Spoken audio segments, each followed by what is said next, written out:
Hi everyone, I'm Kieran Rooney, Head of Communications here on the Total War series. Thank you so much for joining us. Today we're going to be journeying back to the 1990s with a look at how one of the most iconic games in the franchise's history came together. That is, of course, Total War Shogun. I'm joined by a panel of the developers who helped bring the game to life. Hi, I'm Al Hope, Creative Director of Alien Isolation, but a long time ago I joined Creative Assembly back in 1996 as a trainee artist. Hi, I'm Mike Simpson. I also joined in 1996, just before Al. I joined to make an RPG based on Monkey Journey to the West.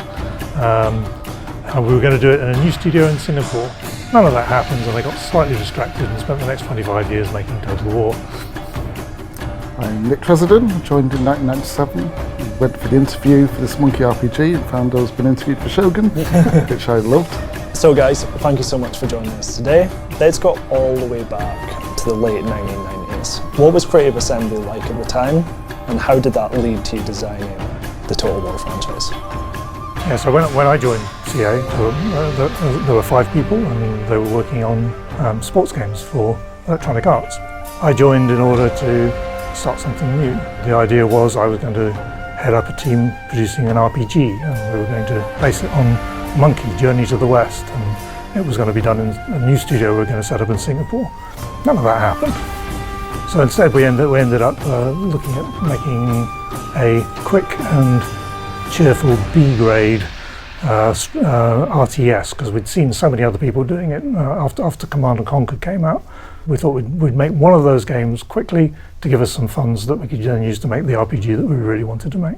Meanwhile, that small new team was being supported by the sports team who were making the sports games for EA, and Al was working on one of those games. Yeah, so I vividly remember my first day at CA in that tiny industrial estate, in that tiny office with no air conditioning. I think by the time I joined, there were 7 people, maybe. Yeah, we'd really grown. And no understatement to say that I was just amazed by what everyone was doing. And I think you showed me these rolling hills, which looked in 3D, which looked like something I hadn't really seen before. I think you said that this is for a strategy game, and it felt like this is something completely different. When I joined, I was brought in to help with Australian rules football, which has, I think, 30 people on the field. In the introduction for me about voxel technology and obviously which was then brought in for how we were going to do characters on Shogun. So I guess we had already built up our experience of putting a large number of, a large number of characters for a sports game on the screen, and I guess we were going to take that and really push it further. Yeah, I think the other thing that changed, the thing that changed during Shogun was the advent of 3D cards, because the first card, the 3D FX, I think it was, nobody really used it before, not to do kind of landscapes, right? And we started off with this normal RTS top-down view, and at some point, one of the programmers, a guy called Tag, he figured out he could do the maths to transform that top-down view into a general's eye view of a rolling landscape using splines, and that was a kind of that was the moment when Total War gained its first kind of unique feature, right, which was this generalized view. When did the idea come together about blending sort of the more RTS element of it and the grand strategy? So we started off with the idea it's an RTS, so we had a top-down view.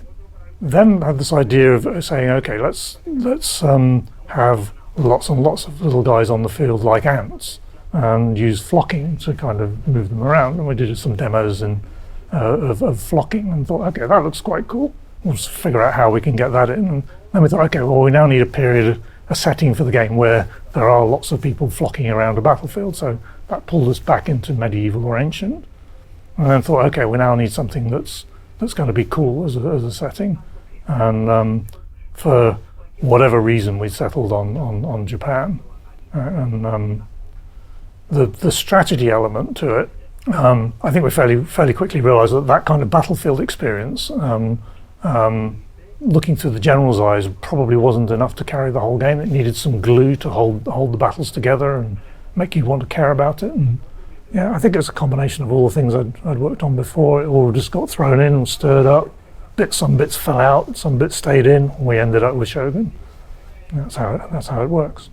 What do you think there is about the pool of that period that really makes it appeal to kind of players and historians? I think we kind of rationalised it afterwards, thinking, okay, what do you need for a good Total War game? And one of there are a couple of things, right? One is you need a period in history where there's rapid technological change, right? You need that to drive a tech tree, so you can have the game start off in one kind of mode and end up somewhere else in a way that's interesting. And that Sengoku de Japón period in Japan was exactly that. You had the introduction of guns and a lot of the old samurai ways falling out and becoming a little bit more gun oriented with the battle styles changing. The other thing you need is a cool period. I mean, something that people can identify with, and samurai and Japan. At the time, we thought that was good. That was a good, cool period to pick. So you guys are obviously known for these elaborate sports games. You're trying to transition to a completely new genre. What sort of business challenges came with that? So trying to break into a new genre when you've got a reputation for a particular thing is actually quite difficult, because your publisher, they've got this resource, which is a nice developer. They know what it does. It keeps doing it, and they go, "Yay, we'll have more of that, please." And when you go to them and say, "Yeah, we want to do this other thing we've never done before," the basic answer you get back is no, and we then have to figure out, okay, so how are we going to get this funded and get it published? Now, fortunately, working on the Australian rules football game, we'd built up a really good relationship with EA Oz, and they were interested, right? And they managed to find a way to do a bit of funding. I think they were using their marketing budget to fund development, right, which they probably shouldn't have been doing. But that wasn't enough, right? That wasn't enough to fund the whole game. But what they did manage to do was find a small group of Australian investors who were looking for something interesting to do with their money and didn't realise quite how dangerous putting it into video games was.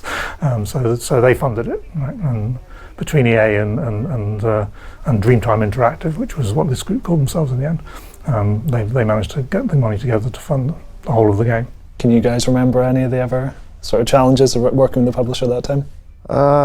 Just remember a sense of the rejections, because we were a sports studio, and just people being really confused as to why we'd want to do real-time strategy. And I remember doing some kind of pre-visualization, we didn't call it that at the time, trying to show what the game might look like in 3D Max, where we built a rolling terrain, and then I think we had like a building, like some kind of hut with a particle system inside that would spray little figures out, and they would follow the rolling terrain, and that was to sort of indicate what the game could look like. One of the other things I did, right, which I think helped a lot in that selling it phase, is I wrote an Edge review. I actually wrote it and made it look exactly like an Edge review with fake screenshots from whatever bits we'd managed to put together, and just going through exactly like you would in a review. That gave people an idea of what the game would actually be like. Gave it a good score as well, which helped. Can you remember what that score was? 9. So it's obviously close to the turn of the century. You've got big publishing challenges. Then on the technical front, kind of what were you utilising at the time to make sure that this game obviously could become a reality? So yeah, the technical challenges in the kind of late 90s, I mean, things were changing very fast. The introduction of 3D technology was a revolution, but the power was very limited, which meant you had to be very, very clever about the way you put things together. And the sports games that we were making were a good proving ground for that kind of thing. I think you worked on Australian rules football in particular, and the way those characters were put together, and that was really quite unusual.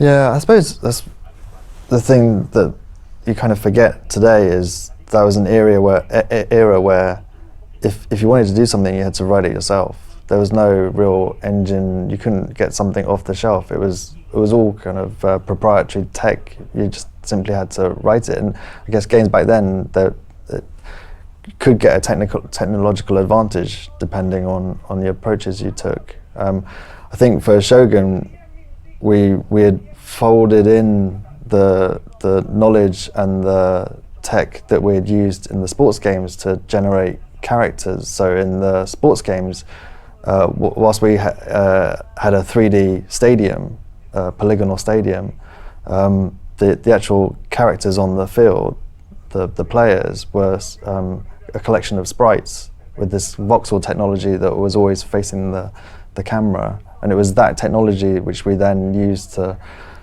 generate or enable us to generate the characters on the battlefield. Yeah, so we'd pre-render characters from a number of different angles, turn those pieces into 2D objects, and then in the actual game we're only rendering 2D and compositing it all together. The early 3D effects cards as well, they had hardly any memory on them, so we could only render the characters for Shogun from one side, and then we had to flip them at real time to if the character was to run the other way. Nice. So the samurai, fortunately, they hold a sword in both hands, so you don't tend to notice so much if it's going like this. If they'd been one-handed, then they suddenly become left-handed when they run this way, and right-handed when they run that way. And from an artistic perspective, kind of what was that era like in terms of helping with game development? Like, what did your day-to-day look like? It's a lot faster. You didn't need to get too detailed, because we didn't have normal maps back then, or baking, so it's more like you just quickly made it and it was on your screen very quickly, but you just had to keep a distance. So it's great for little guys on Shogun, because they could just be like blobs and cubes and things with rudimentary textures on them, because they're going to be so small on the screen anyway. You were using a very, very early version of 3D Studio Max, might be version 1 or something. But at the time we'd blown away, because until then 3D Studio didn't show textures in the viewport. And when we got to Max, we could actually see textures on our characters while we're working on them. And of course, one thing that makes Total War what it is, what makes it unique, is the use of proprietary engines instead of something that's just come off the shelf. It's something that's sustained the franchise for 25 years now. Why follow that route, and sort of what benefits did it provide you in terms of developing the game? Well, certainly in the early days, it's because there was absolutely no choice whatsoever, right? There was nothing else that could stick 3,000, 4,000, 5,000 men onto a battlefield, and that stayed true, and to some extent largely has continued to stay true. As the level of detail goes up on each individual character, the number of characters that the generic engines that you can license can do, right? That has gone up, but it hasn't got to the point where you could do a Battle of Waterloo with 250,000 guys. So the other thing about proprietary engines is not really just about displaying all those guys on screen. It's about actually making them do something sensible. You can put tens of thousands of individuals on screen with a lot of the engines now, but getting them to animate individually rather than all together, to pathfind, to collision detect, and then to actually act sensibly, all of that together is a whole nother level of complexity. And gradually with our own engine we built this mountain of tech which we keep adding to, which keeps lifting higher and higher, which has always been very difficult for anybody else to follow, because they end up down the bottom trying to assault our mountain. And that's another thing that proprietary tech does for you. It gives you your own hill to claim and be yours. Nice. And obviously, one way in which game development has changed drastically is team sizes. You're a small studio. You mentioned at the start, a single room in an office. What was it like working with such a small, tight-knit group? It's fantastic. It was super exciting. It was really fast. I think Nick mentioned that you saw change right in front of your eyes. But games development was really different back then. Certainly from like an art perspective, you almost knew every single triangle of a model that you had made. I used to think you knew kind of every pixel, because it was at that scale that it was quite an intimate but also quite a rapid kind of development. But yeah, I can't remember how big the Shogun team ended up being, but for a long period of time, it was very small. And so I think there were only 16 by the end. That was by the end. I mean, we started off with none. Yeah. Gradually worked our way up to 16 by the end of the project. And I remember in 2000 sending out a New Year's email to the studio saying, trying to explain the difference between us and the big developers like EA, and how we had no. Everyone was productive. Right? So that was the way I put it back now. People would be shocked to hear that now. There were no producers. There were no designers. Right? Everyone was either an artist or a coder, and that included me. I was coding as well, and Tim was coding, and yeah, it was very, very tight. And then one thing that I've only just become aware of is the fact that the branding obviously changes during the course of development. Total War Shogun was originally known as Taisho Total War. What was the kind of decision making behind that, if you can remember? So we wanted something that was set in the period, and Taisho was the title for a general on the battlefield in the Sengoku period. So we started off with that, thought it would be great, but at some point as we were going along, I think somebody with a bit more Japanese knowledge than us pointed out that Taisho kind of wasn't used in that context anymore. It was more like a kind of word for gaffer. The boss of a fish and chip shop would be called the Taisho, and we thought, no, that's probably not quite right. So we changed it.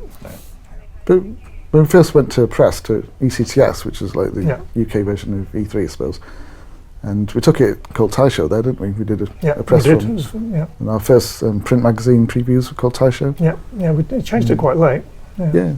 And I think the very first bit of probably Shogun memorabilia. I think I left it down here somewhere 25 years ago. Oh, it's still there. Oh, you've got one of those. oh my god, it's our first Taisho t-shirt. Yeah. that is a relic. That is a relic. So by the game was out, it was obviously Shogun after that point, but yeah. Before it was called the Shogun. logo already. Yeah, that's a really strong logo. I love the box art. Yeah. The idea with the box thing was to be able to spot it on the shelves from the opposite side of the shop. So a lot of the other boxes were just like clutters of men and detail. Yeah. When you walk in the shop, you're just seeing all this noise, and you just got this red beacon of light with this silver face, and you're like, bang, that's my game. Obviously, when you're a British studio, I think people would have generally thought you probably take the easy way out. You might have done something based on the medieval period to kick off a completely new franchise. What were the challenges that came with working on a product that was out with your culture? Were there kind of learning hurdles there? Yeah, there was actually a problem getting hold of accurate historical source material. Right, so there are a few books out, and we went out and got the books we could find covered that period. We found out that most of them were written by the same guy. What was his name? Stephen Turnbull. Yeah, Stephen Turnbull. Right. So we thought, we need to talk to him, and we went and tracked him down and got him to work with us as a historical consultant. And he brought us a whole bunch more stuff which he'd got in Japanese, which he kind of annotated for us and guided us through. So we ended up with a pretty good set of historical basis for the game. Yeah. So obviously one of the more iconic elements of the game is the throne room itself. How did that come to be? So yeah, the throne room is a really interesting part of the game. It quite shockingly consumed a quarter of the entire budget of the game, and it was one of those things where we started off down this path where I guess inspired by a lot of the FMV games that have come in the past, right, including Microcosm, which CA actually worked on. They did the PC port of that. These are games where you had 50,000 frames of animation as a backdrop to a game put over the top. So we thought, okay, it would be good to depict the throne room of the daimyo of your faction from his point of view, and have a sequence of characters come in, do their thing, do a little speech or whatever, a diplomat or whatever, and go out again. And that sounds really simple, right? And it really, to some extent, it kind of is. Doors open, guy comes in.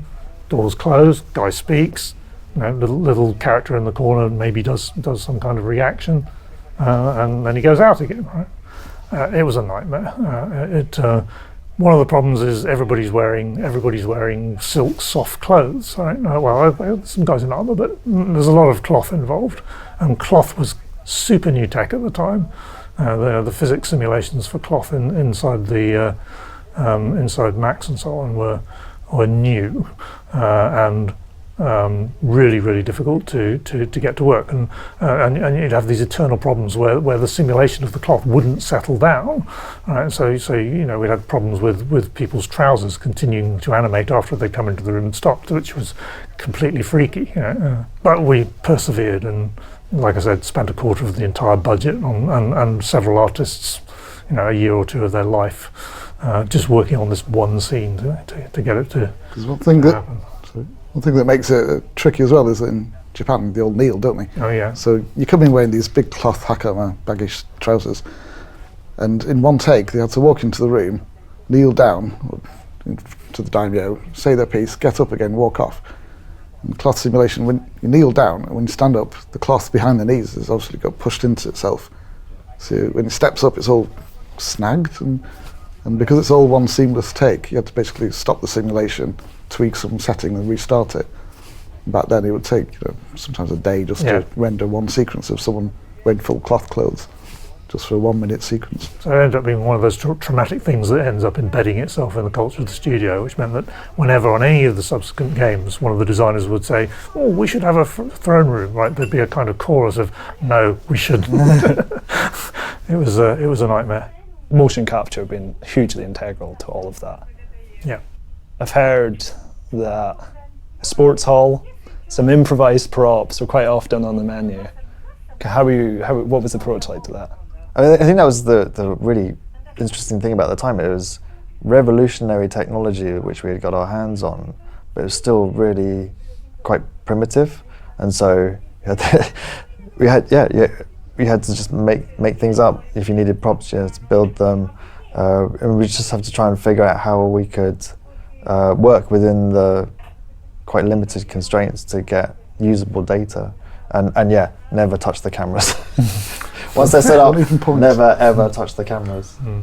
We used the motion capture studio as well for it's a sports hall, wasn't it, where Tim's kids went to school, and we just hired it out in the school holidays because it was vacant and they could have done with the money. But yeah, we used it for the Ninja and Geisha cutscenes as well, and we only captured about maybe 10 mocap moves and just kept reusing them from different camera angles. There's always one where the geisha would just walk and then take a corner to the left and walk back out again.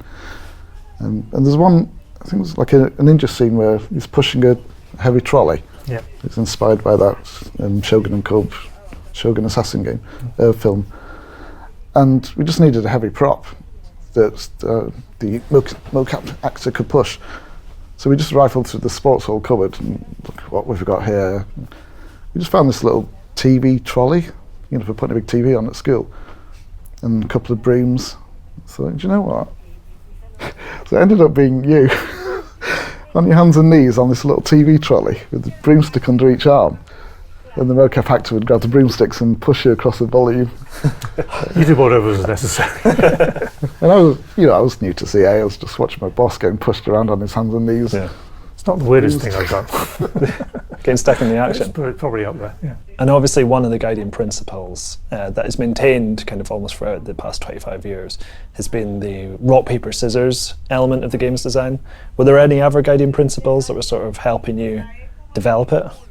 So the rock, paper, scissors is probably simpler in Shogun, or more obvious in Shogun than many of the games that followed.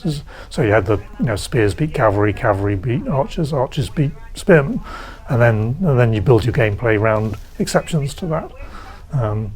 But yeah, we I guess we again raided history. One of the advantages of making historical games is history provides a whole set of rules that have evolved through natural selection, effectively, right? So if you figure out what people did historically, there's usually always a good reason for that, and it generally works from a gameplay point of view. So I remember taking Sun Tzu's Art of War and working my way through that, trying to figure out rules that could be applied to the game from an AI point of view, and it's actually quite surprising with that particular book. Sun Tzu actually is a little bit like a programmer, because he would write down rules like, if you outnumber your enemy 3-1, do this. If it's 5-1, do this. and so on. So a lot of that ends up just folding straight into the games. I think that helps as a guiding principle all the way through. Is that history serves up rule sets for you that you can then incorporate, which will naturally provide good gameplay. Nice. And then, of course, on the campaign layer, you're obviously taking direct inspiration from history. You've got the detailed Japanese map, which I'm sure provided its own set of challenges to the team. You've also got the clan system. Kind of, how did you want to represent all of that? Again, trying to have a setting where you start off with lots of factions, right, and any of them can win. Right, that's kind of one of the important requirements again for a historical setting is lots of factions, any one of which could have won, and that was definitely the case in the Sengoku period. Sometimes it's a challenge to actually get that to manifest in a way which feels fair from the player's point of view. And I remember with Japan, right, one of the problems is Japan is long and thin, right, which means if the player chooses a faction at one end of the island, right, the AI at the other end of the island has got a lot of time. For a long time we had a problem which we called the Hojo Wall, which is when you started on the bottom end of the map, you worked your way up. Halfway through, you'd think you were doing really well because you'd eliminated half the factions. You met the Hojo coming the other way, and they would just steamroller straight over the top of you. That was a problem. But again, it was a good problem to have. It was easier to tone that down than to not have a challenge. We had one big region in the middle called Shinano, and it was bordered by I think 7 or 8 other regions. So you'd have to, it was really contested all the time, and once you managed to win a battle and capture Shinano, you knew that you were going to get attacked on the next turn because all the other clans were surrounding you. So a lot of the time the fighting would have been around this kind of central part of the island, really. And one of the ways we actually got out of that steamroller problem was a rule which again lasted for a long time, which was generally when you're doing your diplomacy and figuring out who to ally with from an AI point of view, attack strongest is a good principle to have. So the AI would figure out which is the strongest faction and generally would want to attack them, and that gives you the kind of negative feedback that you need. If one faction becomes too strong, the other AI factions will gang up against it, pull it back down, and it stops you from having a dominant AI problem faction that steamrolls over the whole map. And then obviously, we're here to celebrate 25 years. That huge milestone for you guys to have worked on that original title and to still see the franchise here today. How does that feel? And how much of a testament do you think it is to the franchise? I think it's kind of surprising in a way that you can work on a franchise like this for 20-25 years and not get bored with it, right? That's the first surprise. You'd think making what is the same kind of formula game, right, over and over again with different content and different settings, you'd think that would get dull after a while, but I never got bored with it. I don't know about you. I'm still very engaged with it. At what point on Shogun do you think you realised it would just not be a one-off and that this is going to run and run? That's a good question. Not during Shogun. Not even during Medieval. I mean, there were struggles all the way through. This is why we ended up changing publisher from EA to Activision, from Activision to Sega. Each of those transitions was a crisis point where it could have just ended. So you've obviously created this game. You're going to release it. What was it like pushing a game out the door back then? What does it represent from like a marketing perspective? What was your review cycle like? Is there any of that you can kind of remember? So it was difficult, right? Trying to get attention for a new game is tough, and there were questions which we kept getting asked questions like, well, is it Civ or is it Command and Conquer? And we go, no, it's kind of bits of both, but it's its own thing, and you'd have to explain it all, and I don't think we really succeeded with Shogun from that point of view. It took people playing the game, and then coming back to it, and then us doing another game which was Medieval before that really kind of cemented itself, and people really understood what the franchise was about. I can remember going to ECTS with our first demo and hawking that around and showing people, and then doing E3 close to release, where it was all of it. Probably half the studio was there because it wasn't that many of us. We were on the stand for 3 days with a very short loop of Shogun music over and over and over again, which is still burnt into my brain. That was interesting. We focused on battles for all of those kind of press stuff, and we did that for many years because it's really quite difficult to explain a campaign, right? Something which a real player is probably going to spend a week or 2 weeks playing through. Trying to do that in 10 minutes is kind of tough.